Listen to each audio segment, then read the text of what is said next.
তো বোটিং আবার শুরু হয়ে গেছে, স্টার্ট হয়ে গেছে। আপনার সাথে যাওয়া নদী বোটিং ভাই সুমন ওদিকে একটু দেখাতো। এই আমাদের দুজন একটা করুন আর বাকি দুজন ফাইনালি বোটে কিন্তু উঠে গেলাম। কিন্তু এই বোটে আছে আমি আর হচ্ছে আমাদের হচ্ছে অনি ভাই। অনি ভাই একটু একটু দেখা দাও, হাই বলে দাও। High high hi hello. চলে আসলাম কিন্তু হচ্ছে একদম ডাউকির সামনে। তো এখন যাবো কিন্তু হচ্ছে বোটিং করতে। আর ডাউকিতে আসা আমার ভাই বোটিং তো করতেই হবে, বোটিংই হচ্ছে মেন এখানকার। তো তোমাদের এক ঝলক দেখিয়ে দিই। এসে দেখতে পাচ্ছ খালি ভাই জলটা দেখো, ও ভাই সাহ, একদম পুরো হচ্ছে সবুজ জল যাকে বলে।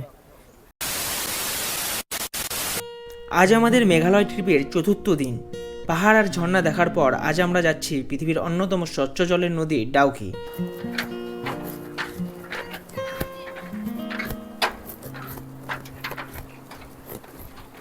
আর তারপর আমরা যাই এশিয়ার সবচেয়ে ক্লিনেস্ট ভিলেজ মাউলিনং গ্রামে, যেখানে প্রকৃতি আর গ্রাম্য জীবন একসাথে দেখা দেয়। তো চলো শুরু করা যাক আজকের ট্রিপ। ফাইনালি বেরোয় গেলাম ডে 4-এ। আর প্রতিদিন কিন্তু এসব নিয়ে যেতেই হয়, কিন্তু এটা মাস্ট। কিন্তু ছাতা থাকবে, সাথে থাকবে হচ্ছে রেনকোট আর প্লাস্টিক। কারণ বলা যায় না মেঘালয়ের ওয়েদার, জানোই তো যখন তখন বৃষ্টি হতেই পারে।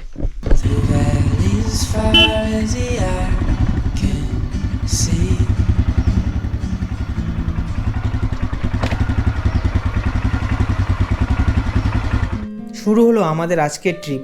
এইমাত্রই আমরা গেস্ট হাউস থেকে বের হলাম। এখন ফার্স্টে যাব আমরা ডাউকি। গেস্ট হাউসের লোকেশন থেকে ডাউকির ডিস্টেন্স প্রায় 62 কিলোমিটারের মতন। আর শিলং থেকে 20 কিলোমিটার দূরে আছে এই গেস্ট হাউসটা। শিলং থেকে একটু দূরেই আমরা গেস্ট হাউসটা নিই, তার একটা কারণ আছে। কারণ এই লোকেশন থেকে মেঘালয়ের বেশিরভাগ ট্যুরিস্ট পয়েন্টগুলি দিনে গিয়ে দিনেই ঘুরে আসতে পারবে, তার জন্য। তারপর সামনেই দেখতে পাচ্ছ দুপাশে দুটি রাস্তা চলে গেল। একটা যায় চেরাপুঞ্জির দিকে, গতকালই আমরা গিয়েছিলাম চেরাপুঞ্জির সাইডে। আর এই রাস্তাটা সোজা যায় ডাউকির দিকে, যেটা আজ যাচ্ছে।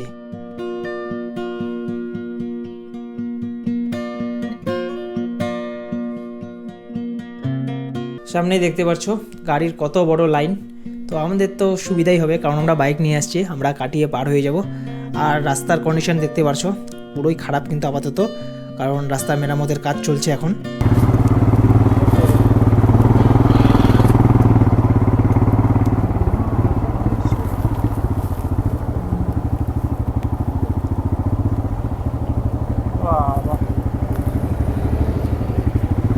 এরপর রাস্তাটা খেয়াল করতে পারছো, একদম ঘন কুয়াশা দিয়ে ভর্তি রাস্তা।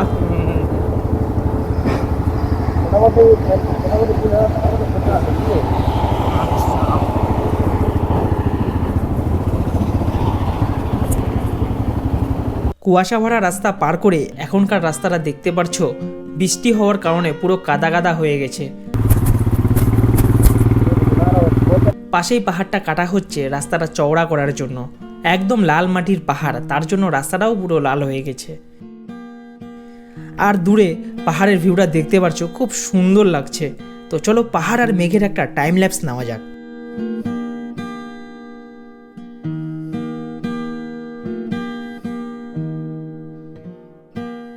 এতক্ষণ তো পাহাড়টা দূর থেকে দেখলাম, এবার চলে আসলাম একদম পাহাড়ের সামনে। এবার আমরা পেয়ে গেলাম আবার ভালো রাস্তা। তো চলো যাওয়া যাক।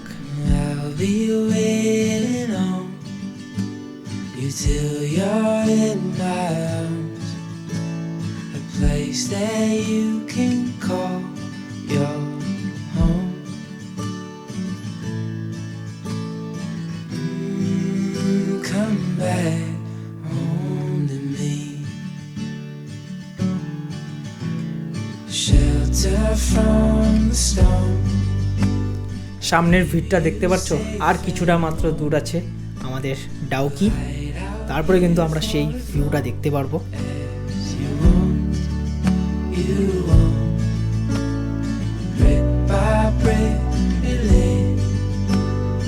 ফাইনালি প্রায় 60 কিলোমিটার বাইক রাইড করার পর আমরা চলে আসলাম ডাউকি নদীর সামনে। আমি তো পুরো এক্সাইটেড নদীটা দেখে। এখন নিচে যেতে হবে, নিচে যাওয়ার জন্য এরকম কাঠের ব্রিজ করে দেওয়া আছে। চলে আসলাম কিন্তু হচ্ছে একদম ডাউকির সামনে। তো এখন যাবো কিন্তু হচ্ছে বোটিং করতে। আর ডাউকিতে আসা আমার ভাই বোটিং তো করতেই হবে, বোটিংই হচ্ছে মেন এখানকার। তো তোমাদের এক ঝলক দেখিয়ে দিই। এসে দেখতে পাচ্ছ খালি ভাই জলটা দেখো, ও ভাই সাহ, একদম পুরো হচ্ছে সবুজ জল যাকে বলে।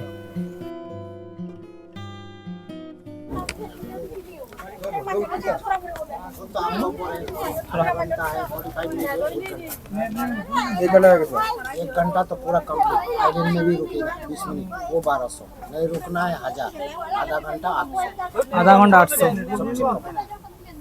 आधा रे আধা ঘন্টা নেই, मतलब जाएगा सब जगह, रुकेगा नहीं खाली। 45 मिनट जाए ফাইনালি টিকিটটা কেটে নিলাম। টিকিট হচ্ছে দুটা বোট নিয়ে নিলাম 1600 টাকা। ना আচ্ছা চলিয়ে। 45 मिनट कौन सा अवेलेबल है हमको कलर मत चूज कलर चूज करेगा। फाइनली हम तो बोर्डिंग করছি চলো চলে গেলাম, চলে আসলাম কিন্তু একদম হচ্ছে বোর্ডিং এর সামনে, দেখতেই পাচ্ছ। জলদি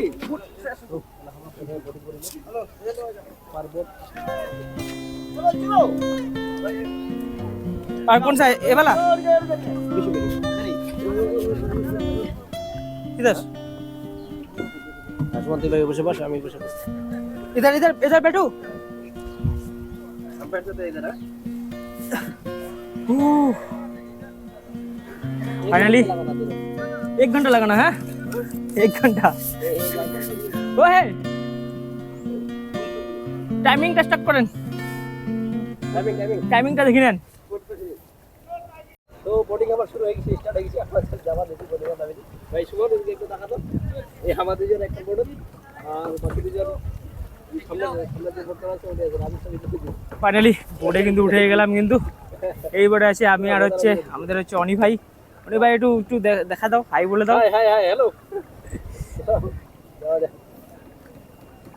হাই। ও ভাই ফার্স্ট টাইম কিন্তু বোর্ডিং করছি।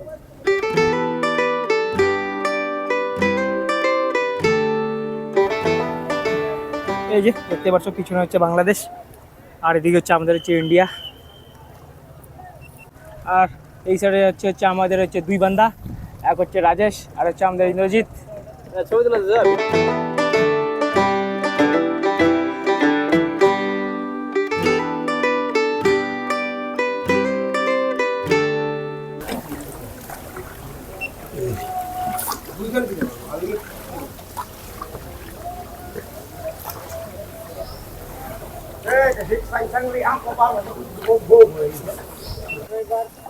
আগের খানা বসতো, আগের খানা বসতো। তোমার দিকে তাকাতো না।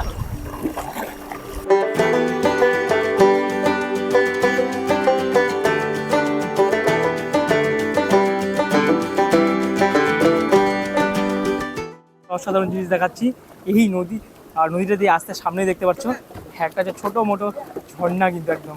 ও ভাই খালি দেখো, খালি সামনের ভিউটা খালি, আর জলের স্রোতটাও দেখতে পাচ্ছ। আর এখান থেকে কিন্তু আমাদের এখন নৌকা হচ্ছে নিচে হচ্ছে টার্নিং, ভয়ও লাগতেছে কিন্তু কোনো ব্যাপার না। এখানে ভাই স্রোতটা একদম মারাত্মক মারাত্মক লেভেলের স্রোত কিন্তু এই জায়গাটাতে। এখন যাচ্ছি কিন্তু যেখান থেকে আমরা উঠে আসলাম সেখানে নামবো।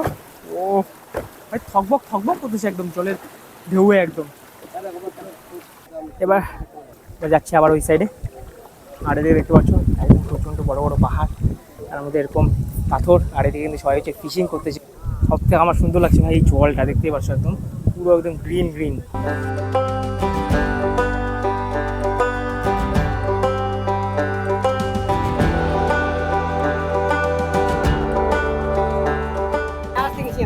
फोर्टी 45 मिनट हो गया, 45 मिनट हो गया ना, जल्दी 45 मिनट हो गया। ফাইনালি 45 মিনিট বলে হয়ে গেল। আমাদের এন্ডিংটা হলো বোর্ডিংয়ের এখানেই। বোটিংয়ের টিকিট প্রাইস ছিল পার বোট 800 টাকা করে। আমরা নিয়েছিলাম দুইটা বোট, টোটাল 1600 টাকা। একটা নৌকায় কেবলমাত্র তোমরা 3 জন বসতে পারবে। যদি তোমরা 4 জন থাকো তাহলে তোমাদের আর একটা নৌকা নিতে হবে। এখানের রুলস, একটা নৌকায় 3 জন বসবে আর একজন নৌকা চালক থাকবে।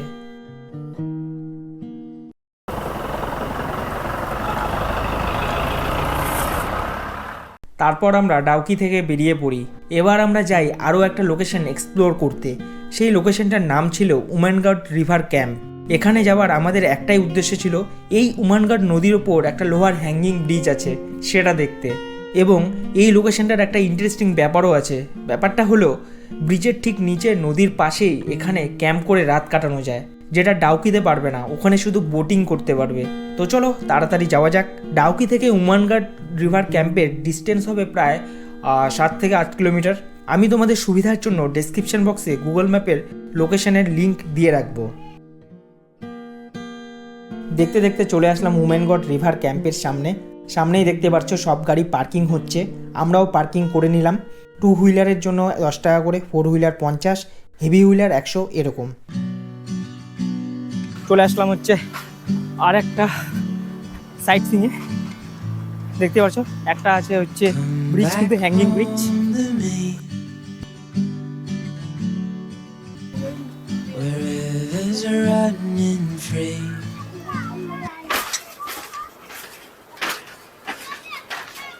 এটা হলো কিন্তু একটা সাসপেনশন ব্রিজ। ও দেখতেই পাচ্ছ পুরো ব্রিজটাই কিন্তু একদম লোহার।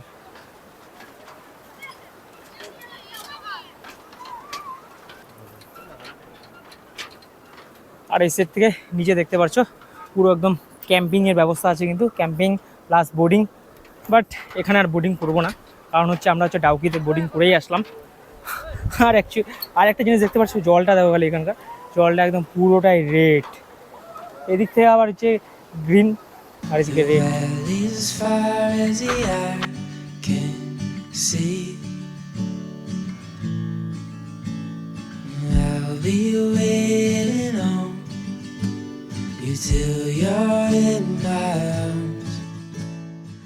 মেঘালয়ের এই নদীটার নাম হলো উমানগড় রিভার। আর ডাউকিতে যে নদীটা দেখতে পেলাম, এই দুইটা নদী একটাই নদী। বাই দ্য ওয়ে, নদীটার জলের কালারটা যে দেখতে পাচ্ছ লাল রঙের, এটা সম্ভবত আসার সময় রাস্তা যে দেখতে পেলাম পাহাড় কাটা হচ্ছে, সেই লাল রঙের মাটি এই নদীর জলের সঙ্গে মিশে জল লাল হয়ে গেছে আমার যা মনে হচ্ছে।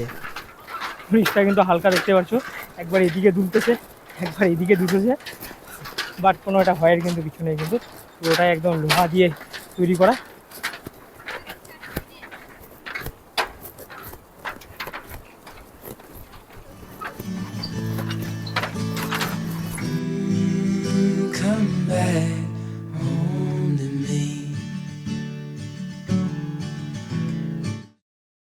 এরপর আমরা মাউলিনংয়ের দিকে যাওয়া শুরু করি। ব্রিজের ভিউটা খুব সুন্দর ছিল। তোমরা যারা যারা ডাউকি ঘুরতে আসবে অবশ্যই কিন্তু এই উমানগড় রিভার ক্যাম্প সাইডের লোকেশনটা একবার ভিজিট করো, খুব ভালো লাগবে। উমানগড় রিভার ক্যাম্প থেকে মাউলিনং ভিলেজের ডিস্টেন্স প্রায় 36 কিলোমিটার। কিছুটা পথ আমরা এগিয়ে চলে আসছি, আরও পথ বাকি আছে এই লোকেশন থেকে 29 kilometre.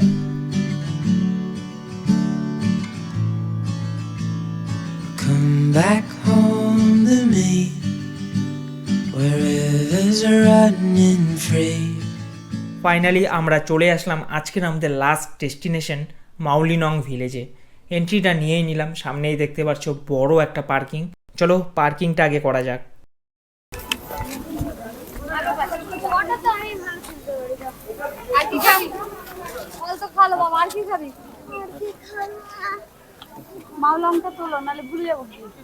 Welcome to Mawlynnong, cleanest village in Asia. আমি এখন আছি এশিয়া মহাদেশের সবচেয়ে পরিষ্কার গ্রাম মাউলিনং গ্রামে। এই গ্রামে কি কি আছে সেটার এক ঝলক ঢুকতেই এই ব্যানারটিতে দেখতে পাবে। তো চলো এখানের এই লোকেশনগুলো একটু এক্সপ্লোর করা যাক তোমাদের সাথে। আমাদের এখানে আসতে অনেকটা লেট হয়ে গেছে, দেখতেই পারছো সন্ধ্যা প্রায় হয়ে আসলো। এই একটু দিনের আলোতে দেখা যাক কতটা ঘুরতে পারি এই গ্রামে। দেখতে পাচ্ছো চারপাশে কতটা ক্লিন ভাই, এরকম যদি আমাদের গ্রামগঞ্জে থাকতো।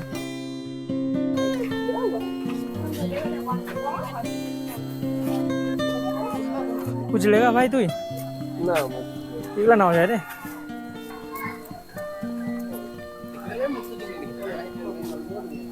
Tree cottage. সন্ধ্যা হয়ে গেছে দেখতেই পাচ্ছ, সন্ধ্যার টাইমে আমরা পৌঁছে গেলাম কিন্তু এই যে ভিলেজটাতে।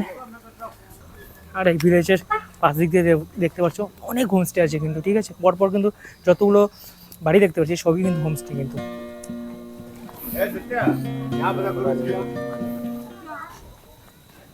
ये डस्टबिन लगा থুর বেরোলে কেমন নট ফিল হবে না। হ্যালো,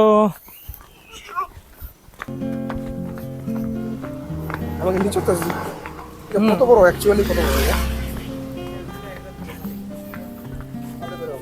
হ্যালো, হ্যালো,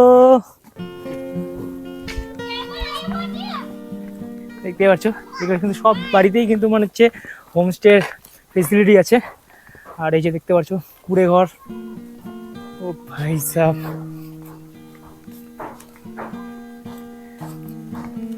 একদম যাকে বলা হচ্ছে সিনারি টাইপের থাকে না, সে হচ্ছে সিনারি টাইপের হচ্ছে একদম।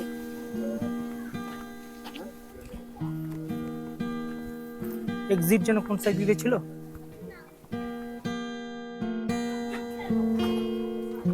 কি কি আছে দেখবি।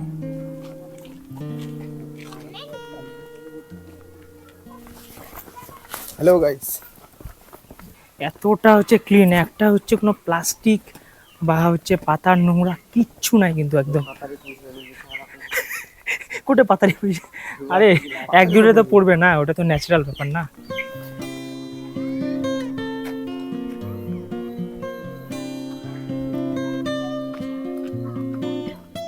রাত হয়ে গেল কিন্তু এখন আমাদের পুরো গ্রামটা ঘোরালো না, বাট অনেকটাই ঘুরলাম, যা ঘুরলাম দেখতে পারলাম, খুবই ভালো লাগলো। জানো তো গোপ্রোর কোয়ালিটি ঠিক মতন আসে না রাত্রে, তার জন্য আর ভিডিও করতে পারছি না। সো টাটা বাই বাই, আজকের মতো ভিডিও এখানেই।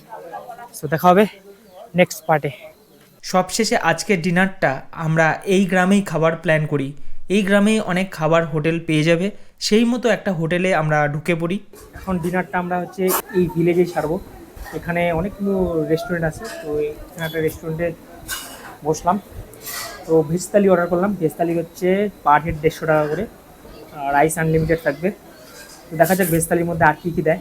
এখন রেডি হচ্ছে, এখানে হচ্ছে ভেজ মেনু, পুরো লিস্ট আছে কিন্তু। আর এখানে নন ভেজও পাওয়া যায়, সব ইন্ডিয়ান খাবার, ভেজ নন ভেজ। এটা হলো নন ভেজ। ভেজ থালি কিন্তু চলে আসছে আমাদের। ভেজ থালির মধ্যে রয়েছে, এখানে দেখছে ফুল প্লেট পাঁপড়, এদিকে ভাত, আর এখানে একটা আছে ফুলকপি গাজর দিয়ে একটা হচ্ছে সবজি, এখানে স্যালাড, এখানে হচ্ছে ডাল, আর রয়েছে এখানে চাটনি, আর এখানে রাইস। আর ভাতটা কিন্তু আনলিমিটেড পাবে। চলো খাওয়া শুরু করা যাক।